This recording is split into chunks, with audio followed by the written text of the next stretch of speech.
So hi guys, today I wanted to talk a little about resistors and their watt ratings. As you see here, let's start to the right. This is your standard 1 kilo ohm resistor, so 1000 ohms. And very often they come in 250 milliwatt rating or 0.25 watts, so quarter of a watt, even pronounced differently. So quarter of a watt. And then when you go down to lower resistors, for reasons we'll see now next up, it becomes a problem. So and there are higher watt ratings available. So I bought here this 10 ohm resistor and it has 3 watts. And that's a lot more than this quarter watt. Oops, that's a lot more than this quarter watt. But I ran into a problem and I want to share it with you, the solution to this problem when you need even higher watt ratings of resistors, and that's what this video is all about. Enjoy. So I bought this 10 ohm resistor with a 3 watt rating and I said to myself, hey cool, now I can connect it to any voltage source and it will endure whatever I put through it. And then I looked at my power source and I've seen, okay, we have here 12 volts. And I calculated that. Okay, I said I have 12 volts and I put it over my 10 ohm resistor.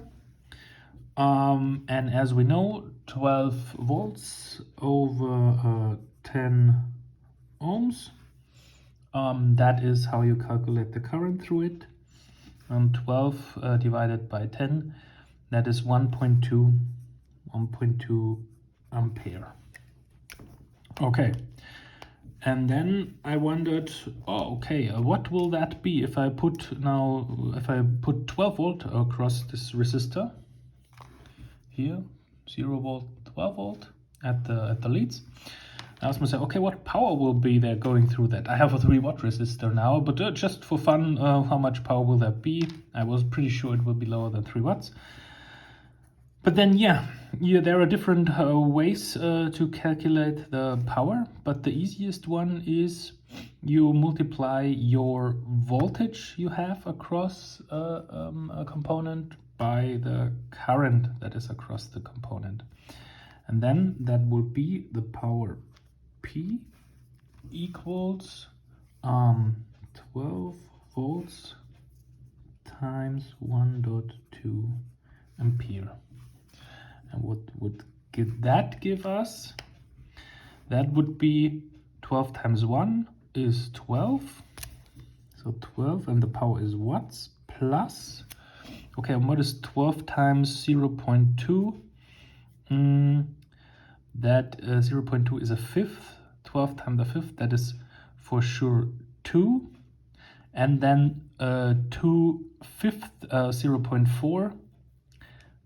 So 2.4 watts, and that is 12 plus 2.4, that is 14.4 watts. 14.4 watts. And then I go like, oops, what's the case here? I have a 3 watt resistor, and now just by putting 12 volts around it, across this 10 ohm resistor with 3 watts, I get 14.4 watts and I'm exceeding my 3 watts by a large margin. And I was really kind of upset because I thought, okay, with a 3 watt resistor, I have my problems are solved for the future. And then I started thinking, okay, but I don't want to buy like 14 or 15 watt resistors again, go to the store, spend lots of amounts of money, buying new resistors. I wonder if even there are such big watt rating resistors as high as 14.4 watts. Please leave in the comment if you know of some or some sources where you can get it, even in Europe, please. And and then I wondered, okay, can I make something with my 3 watts resistors? Can I combine them in some way or the other? And then the first thought I came up with was, yeah, okay, let's one resistor and your 3 watt, let's put them in series. So I started, okay, let's take the first resistor with 3 watts, and then let's put in series the other resistor with 3 watts. And then the thought was, can that somehow endure 6 watts perhaps or something? And then I wondered, and then, okay, but then another thought came up, and it was like, okay, this one is 10 ohms. And this one here is 10 ohms. Okay, so I have 20 ohms now, because if you put 2 resistors in series, they add up. Okay, so I have no longer a 10 ohm resistor. So I don't have to think about what they will endure, because I don't have the resistance anymore that I want my 10 ohms. Okay, and then the second thought was, okay, how can I make perhaps out of this 20 ohm again a 10 ohm? And then my knowledge of parallel resistor circuit stepped in, and I was like, okay, if I put a 20 ohm resistor in parallel to this 20 ohm resistor again, then, as you know, of the parallel circuit rule of resistor calculation, you get half the voltage, and then we are again at 10 ohms. So let me show you that. Then I put again. So if you put again 2 other 10 ohm resistors, so the sum of this down here is again 20 ohms, and you connect it like this.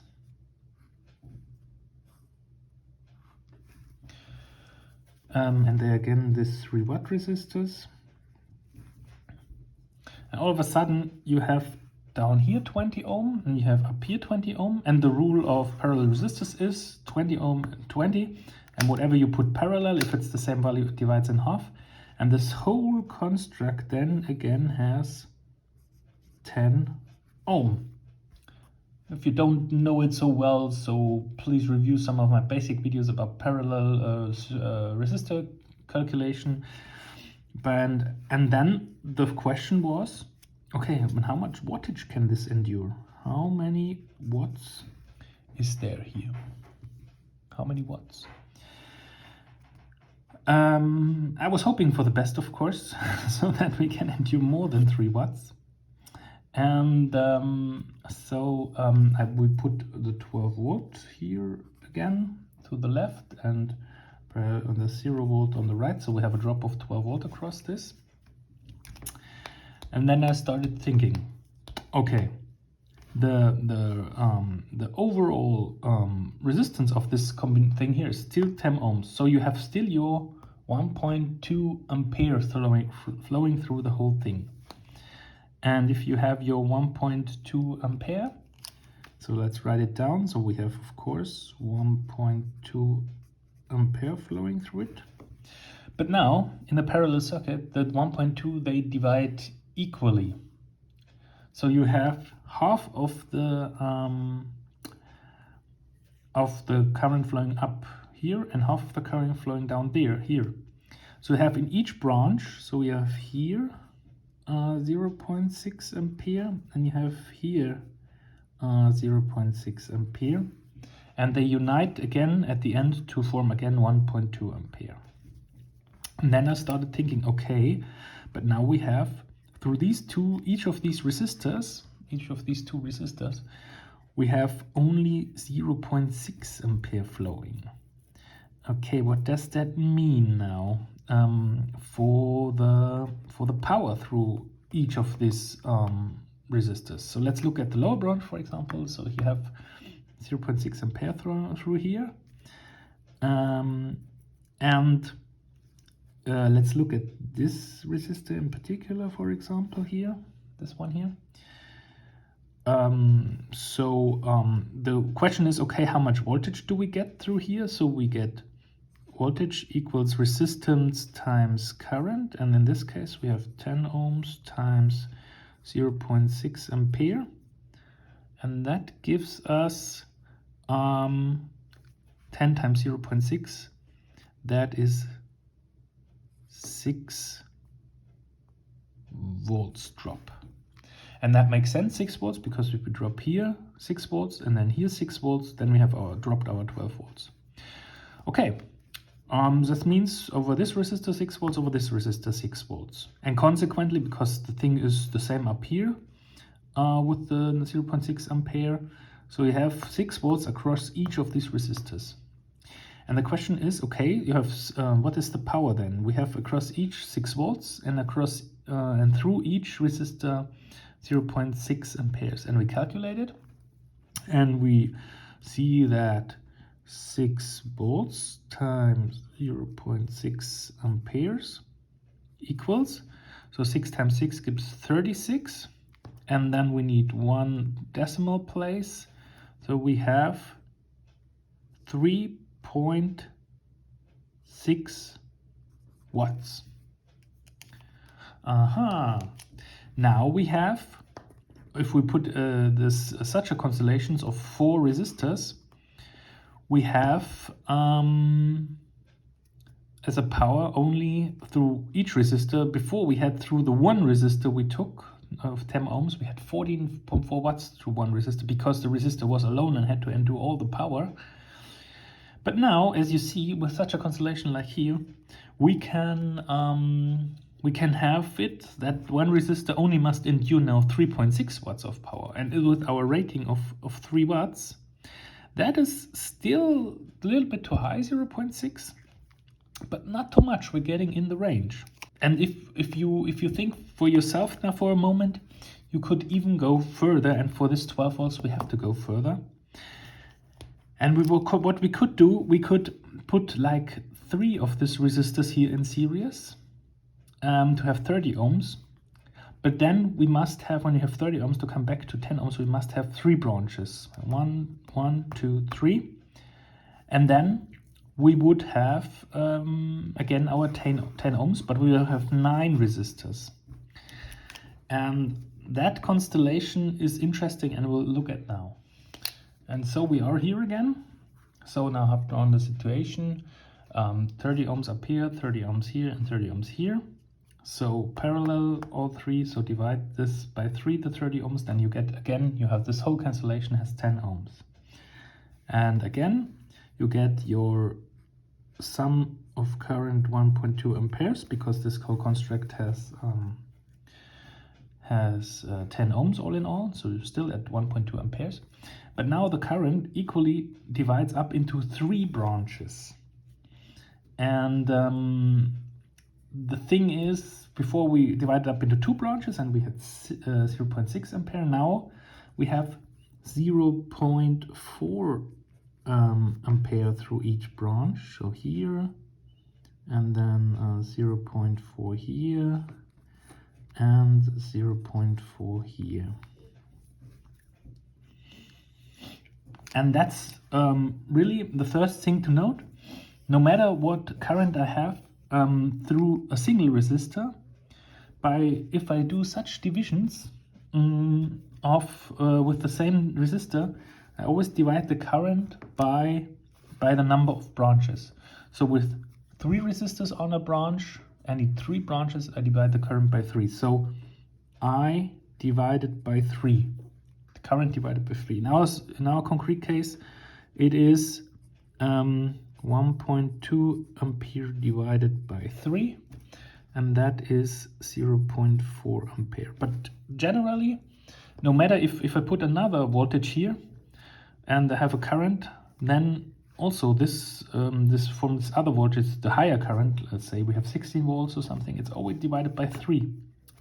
If I make such a constellation, I can make a constellation, as you have seen, where I divide the current by 2 if I have 2 branches, and I can make constellations where I divide the current by 3, like we have here.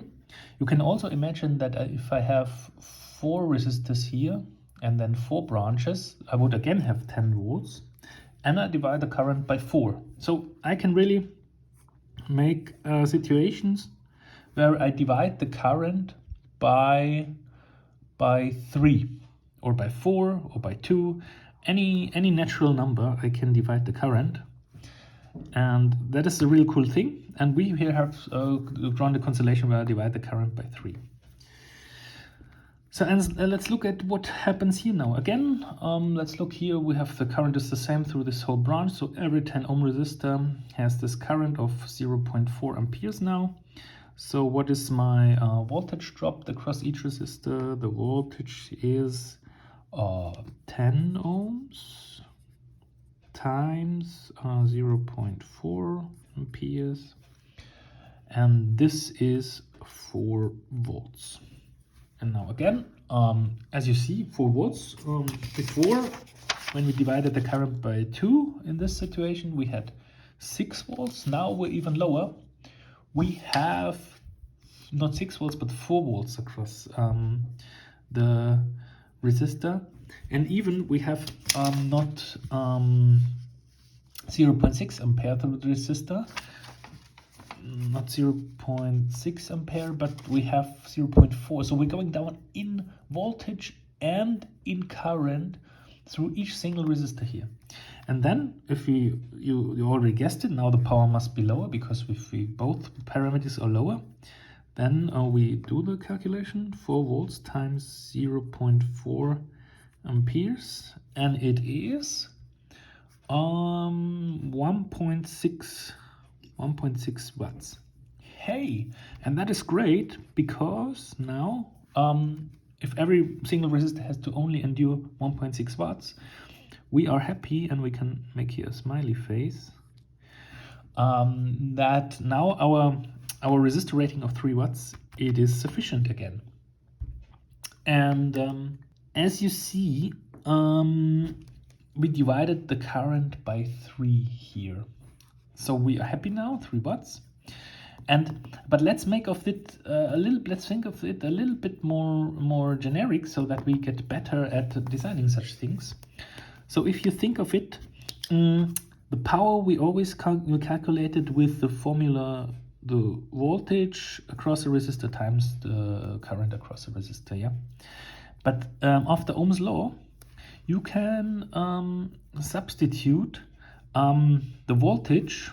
It's nothing else than voltage is always, and we used it before, resistance times current. So you have this here, resistance times current, and this U you take and you replace this U with what is to the right of the equation here, and you get power equals resistance times current. So now I've replaced this U, and then, but still we have a times I left, times I, and this means power equals resistance times I squared, or I squared resistance for the ones who want to have I first. Yeah, so I squared R. And if you look at it, this right now, this principle, what I told you, that we have created with such combinations of resistors here, that we have divided the current down, you can then think of, okay, if I have one situation where I have a resistor, where I have a current through a resistor, like P equals my current, let's call it current 1, and we must square it times the resistor. That is the power that is going through one resistor, yeah. But if I have now the possibility to use multiple resistors and divide the current going through each one of the resistors down by a factor, so let's say by a factor 3, let's look at this situations here. What I then have as a power through each resistor is, I have the current is then I1 divided by 3. So that's our new current, I1 divided by 3, if we do such a constellation. And then we must square that and multiply it by the resistance, yeah. And if you know some basic algebra, that is like we can put that 1/3 out of here, and what we are left is 1/3 squared times I1 times R. I'm sorry, it is I1 squared R. So always think of this when you read in this line I1 times R, that it's I1 squared times R. I'm really sorry. And so we have the initial power through the resistor is I1 squared R. And now the new power through the resistor with such a combination is 1/3 squared times I1 R. So this means we have the initial power, but now multiplied by such a factor here. And what is 1/3 square? Yeah, it's 1/9. Okay, so let's write that. It's 1/9 times I1R. 1/9. Okay. And it's suspicious. You have here a 9, and you have here 1, 2, 3, 4, 5, 6, 7, 8, 9 resistors. And as I can tell you, as long as you make such constellations where you have an equal number of resistors and then so 3 here, and then an equal number of parallel branches, like 3 resistors in a series, 3 branches, or if we would do 4 resistors in series, then 4 branches, 5 resistors in series, 5 branches, then always the general rule and the cool rule of thumb is that you have through one resistor then the power of 1 over the number of resistors. Because, and this is, let's make this another step into more abstract thinking about this, which will be even better. So we have the power then is your initial current divided, and now let's say you have n resistors on a branch and n branches. So you your current will now flow through the n branches, and you have to square that and take it times R. And what you'll end up is the power through one resistor is 1 over n square times I times R. Oh man, again, I forgot the square over the I, but it has to be there. I square R, and you multiply that by 1 over n square, and that's the whole trick. Oh, not my best day. And so with such constellations, you can really divide down the power through one resistor by a very cool factor. Now, seen the other way around, so that's a way to look at it. But seen the other way around, it is, okay, for a given voltage and a given current, I want to get the voltage and the current down to a resistor, so I can use my smaller value rated resistors, my 3 watt resistors here, to really endure that. So we had we divided the voltage and the current down to here. We had then 4 volts and 0.4 amps, so I can have 1.6 watt across one resistor, and then my one resistor is sufficient. But now seen the other way around, it is like you don't divide what goes into the system, the voltage and the current down, but you can really say, okay, my resistor that endured 3 watts before, so I have this 10 ohm resistor, 10 ohm and 3 watts, and I have something that it cannot handle, so I have to divide that something down by this formula. You can also think of it the other way around, that you now can endure with your 10 ohm 3 watt resistor even more if you put them in such a configuration. And the cool thing is, you can say it endures n square more. So if we put it in such a constellation here, like with the number 3, then it could endure 3 square the power, this resistor, if helped by other resistors, and that would be 9 times the power. And once more, the power is I squared R. And now I was thinking about voltage times current. That would be U times I, but this is here current times resistance, and there you are I squared R. I got that confused, that's the reason. But still, think here I squared R. And so your resistor rated for 3 watts in such a configuration, it cannot not endure 3 watts, but in such a constellation, it can endure 9 times 3 watts, it can endure 27 watts. Yeah, and that's the cool thing. So even when you have another resistor rating, so let's go down to our 0.2 250 watt rating of our other resistor here again.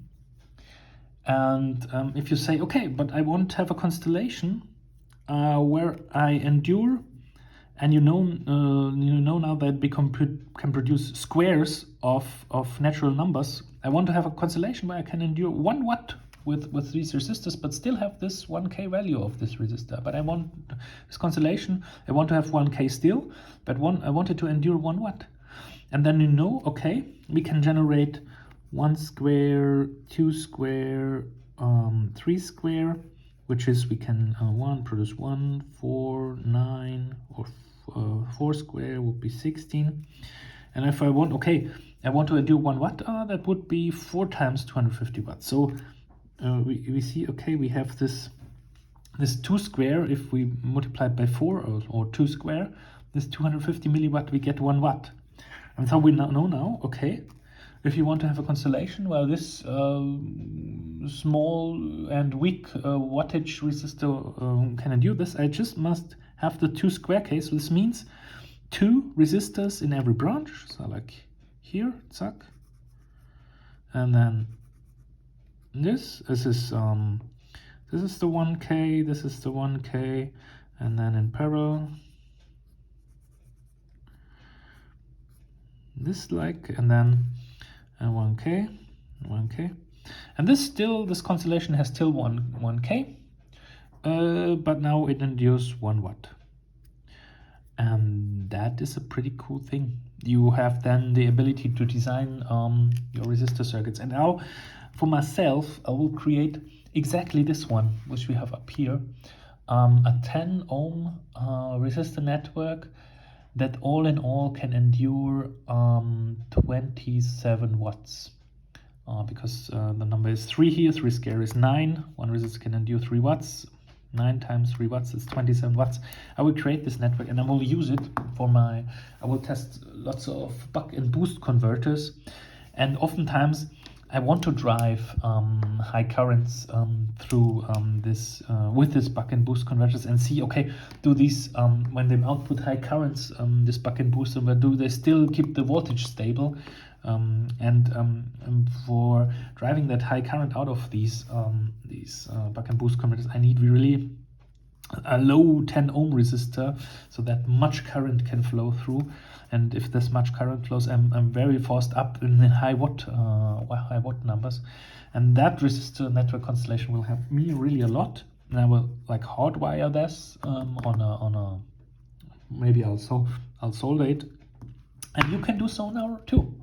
No more buying all the time different wattages, but now you can step up your wattages on your resistors. So I hope that's useful. Please like and subscribe, and yeah, we'll see you for the next videos. Bye bye.